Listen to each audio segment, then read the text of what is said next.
નમસ્કાર મિત્રો, ફરી સ્વાગત છે મારા વિડીયોની અંદર. આજના વિડીયોની અંદર આજે આપણે રિવ્યુ કરવાના છે લગન લાગી રે ફિલ્મનો, જે કોઈ પણ પ્રકારના સ્પોઇલર વગર વાત કરીશું. તો વિડીયોને અંત સુધી જરૂર જોજો અને વિડીયો પસંદ આવે ને તો લાઈક અને ચેનલને સબસ્ક્રાઇબ કરવાનું ભૂલતા નહીં, અને ખાસ તમારા મિત્રો જોડે પણ શેર કરવાનું ભૂલતા નહીં. ખાસ કરીને આ ફિલ્મ છે ને 6 ફેબ્રુઆરી એટલે કે કાલે રિલીઝ થઈ હતી, અને ખાસ કરીને થિયેટરની અંદર રિલીઝ કરવામાં આવી છે. ને આ વેલેન્ટાઇન વીક છે, જેના કારણે છે ને આ ફિલ્મ છે ને બહુ બધા લોકો જોવા જવાના છે. જેની પાછળ કારણ છે બહુ બધા, કે અત્યારે વેલેન્ટાઇન વીક ચાલી રહ્યો છે, ત્યારે પ્રેમીઓનો દિવસ છે આવી રહ્યો છે ટૂંક જ સમયની અંદર. ત્યારે આ ફિલ્મ જોવાનું આકર્ષણ વધારે છે ને એટલા માટે જ ખાસ આ દિવસ પસંદ કરવામાં આવ્યો છે. આની અંદર એ ટાઈપનું લવ કોમેડી ડ્રામા ફિલ્મ જોવા મળવાની છે. આની અંદર જે વાત કરવા જઈએ ફિલ્મની ઓવરઓલ સ્ટારકાસ્ટની, તો આની અંદર તમને જે ડિરેક્શન કર્યું છે સંદીપ પટેલે કર્યું છે, જેમની આમ પહેલાની ફિલ્મ લવની ભવાઈ અને ઓમ મંગલમ સિંગલમમાં પણ સ્ટારકાસ્ટ પણ આ જ હતી અને એના ડિરેક્ટર પણ આ જ હતા. તો એમની આ ડાયરેક્ટ કરેલી ફિલ્મ છે, ને ફિલ્મ છે રોમેન્ટિક કોમેડી ડ્રામા ફિલ્મ છે, જેની અંદર મુખ્ય કલાકારોની વાત કરીએ તો મલ્હાર ઠક્કર છે, આરોહી પટેલ છે, તત્સત મુનશી છે અને વેદિકા કોલવ્યાસ છે. જે ચાર જે આ છે મેન કાસ્ટ, એની અરતી ફરતી કહેવાય કે આજુબાજુ આ સ્ટોરી ચાલતી હોય છે. અને ખાસ કરીને આ ફિલ્મ છે ને એક ફ્રેશ લવ સ્ટોરી છે, કે જેની અંદર ફેમિલી, દોસ્તી, પ્રેમ અને એ બધી લાગણીઓ છે ને એની વાઇબ્સ ખૂબ જ સુંદર રીતે આપવામાં આવી છે.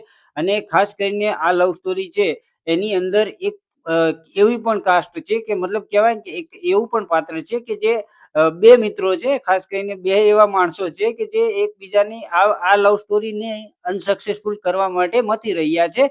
પછી હવે શું થાય છે એ તો તમારે ફિલ્મની અંદર જ જોવું પડશે. તો એ ટાઈપની આ સ્ટોરી છે, અને ખાસ કરીને આજની જનરેશન માટે આ પ્રેમ અને રિલેશનના જે વિચારો છે ને, એ પરંપરાગત વેલ્યુઝનું પણ આની અંદર મિશ્રણ જોવા મળે છે, જેથી આપણે બધાને શું કરે છે એ પ્રમાણે આકર્ષિત કરે છે ને રિલેટેબલ લાગે છે. તો એ ટાઈપની આની અંદર કહેવાય ને કે સ્ટોરી ચાલે છે, જેની અંદર બહુ બધી વસ્તુઓ છે, કે બહુ બધી જગ્યાએ ડાયલોગ પણ સારા છે, કોમેડી પણ તમને ફીલ કરાવે છે, ને ઓવરઓલ બધાની જે કહેવાય ને કે એક્ટિંગ છે ને ફર્સ્ટ ક્લાસ છે. આમની પહેલાની ફિલ્મો તમે જોઈ હોય તો તમને ખબર હશે કે જે ટાઈપની એ ફિલ્મોની અંદર એક્ટિંગ હતી ને, એનાથી થોડું મલ્હારે આ વખતે સુધાર્યું હોય ને એવું મને લાગી રહ્યું છે. જે ફિલ્મ જોશો એટલે તમને અંદાજો આવી જશે.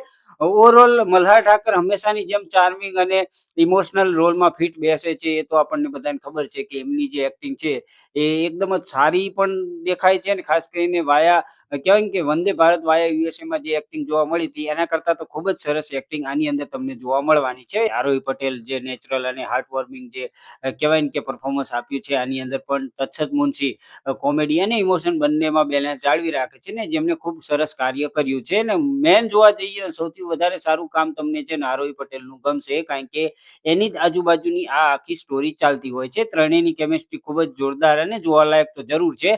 ખાસ કરીને મલ્હાર અને આરોહીની જે જોડી હતી, જે પહેલા પણ આપણું દિલ જીતી ચૂકી છે, જે આમાં પણ આપણને દિલ જીતવા પર કહેવાય ને કે મજબૂર કરી દે છે, ને જોરદાર એક્ટિંગ કરી છે. ઓવરઓલ મ્યુઝિકની વાત કરીએ તો મ્યુઝિક પણ ખૂબ જ સારા સંદેશ છે, જેમાં અમે કરીશું પ્રેમ જોરદાર છે. પછી જે કહેવાય ને કે લગન લાગી રેનું ટાઇટલ ટ્રેક છે, એટલું બધું મને પસંદ ના આવ્યું, પણ નીંદરડી સોંગ મસ્ત છે, જે આપણને સાંભળવાની ખૂબ જ મજા આવે છે. અને ખાસ કરીને જિગ્નેશ બારોટનું અને કહેવાય કે એમનું જે ગીત હતું બેબી બેવફા નીકળી, એ તો જોરદાર અને મસ્ત સાંભળવાની મજા આવે છે. તો એ ટાઈપના બધા ગીતોની અંદર તમને જોવા મળે છે. અને ખાસ કરીને પ્લસ પોઈન્ટની વાત કરીએ ને તો આની અંદર ક્લીન, ફીલ ગુડ અને એન્ટરટેનમેન્ટ ફિલ્મ તો જરૂર આ કહી શકાય છે. ફેમિલી સાથે જોઈ શકાય એવી ફિલ્મ છે, કે આની અંદર એવું કંઈ ખરાબ છે નહીં ઓલરેડી. અને કહેવાય ને કે આ છે ને ઓલરેડી આપણે ઘણી બધી એમની 3 ફિલ્મો જોઈ, કે જેની અંદર રોમેન્ટિક કોમેડી ડ્રામા ફિલ્મ છે, તો આની અંદર પણ એ જ લવ ટ્રિલોજી આની અંદર બતાવવામાં આવી છે. એટલે એ પ્રમાણે તમે જોઈ શકો છો કે રોમાન્સ પ્લસ કોમેડી બરાબર ઇમોશનલનું સારું બેલેન્સ અમને કહેવાય ને કે એ પ્રમાણે તમારી સમક્ષ વ્યક્ત કર્યું છે. તો એ જોતા આપણને ખૂબ જ મજા આવે છે. બાકી માઇનસ પોઈન્ટની વાત કરીએ ને તો મેં લખીને રાખ્યું છે, કે જેટલી અંદર અમુક જે છે કે થોડા ઘણા પ્લસ પોઈન્ટ માઇનસ પોઈન્ટ તમને જોવા મળે છે આની અંદર, જે ખાસ કરીને હું તમારી સાથે કહીશ નહીં, પણ એવું મને એક બે જગ્યાએ લાગ્યું છે, જે તમારી સમક્ષ નહીં કહું, કારણ કે સ્પોઇલર એલર્ટ એવું થઈ જાય છે. તો એના માટે ચિંતા ના કરશો, સ્પોઇલર નહીં આપું, તે તમે ફિલ્મ જોશો એટલે તમને ખબર પડી જશે.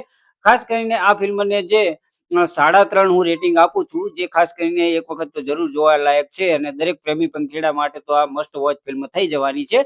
તમને આ ફિલ્મ જોઈ હોય તો કેવી લાગી એ કમેન્ટ કરીને કહી શકો છો. મને તો ખૂબ પસંદ આવી. દરેકની એક્ટિંગ, દરેકની સ્ટોરી અને કહેવાય ને કે જે બતાવ્યું છે ને એ જોરદાર અને સારી રીતે વ્યક્ત કર્યું છે ને એમાં પણ સંદીપ પટેલનું જે ડિરેક્શન છે, પહેલાની ફિલ્મોની જેમ જ કહેવાય ને કે હાઈ ક્લાસ અને મસ્ત જોવા મળે છે. એની અંદર બહુ બધા જે સીન છે, ડ્રોન શોટ છે એ જોવા મળે છે. એ પછી જે બતાવ્યું છે ટૂંકમાં જે અમદાવાદના સીન બતાવ્યા છે ને ઈડનના જે સીન બતાવ્યા છે એ તમને ફીલ ગુડ મોમેન્ટ આપે છે, જે જોરદાર જોવાલાયક તો જરૂર છે. બાકી વિડીયોની અંદર કંઈ પસંદ આવ્યું હોય તો કમેન્ટ કરવાનું ભૂલતા નહીં, લાઈક કરવાનું ભૂલતા નહીં, તમારા મિત્રો જોડે શેર કરવાનું ભૂલતા નહીં. તો મળીએ છીએ આવતા વિડીયોની અંદર. ત્યાં સુધી બધાને જય શ્રી કૃષ્ણ અને જય માતાજી.